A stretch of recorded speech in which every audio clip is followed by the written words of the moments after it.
Pourquoi est-ce qu'un hôtel comme ça est abandonné? C'est ce que j'ai voulu savoir.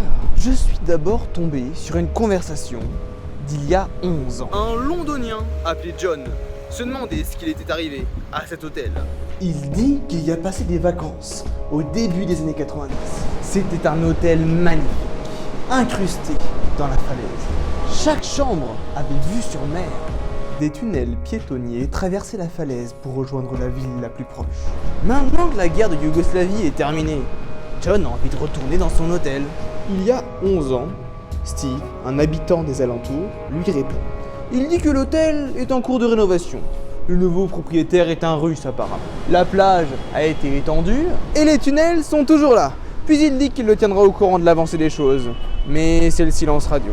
Et peut-être que vous avez remarqué, mais les rénovations ne sont plus à l'ordre du jour. Alors, j'ai continué à chercher. Avant, le petit Monténégro faisait partie de la grande Yougoslavie.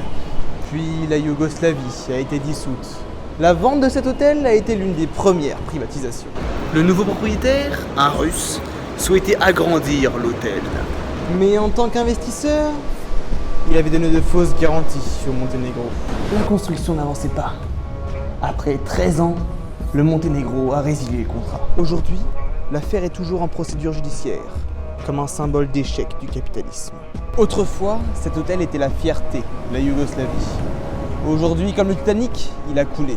Il a visé trop gros. Un ancien employé de l'hôtel a un jour déclaré « C'est un hôtel unique par sa taille et sa qualité de service.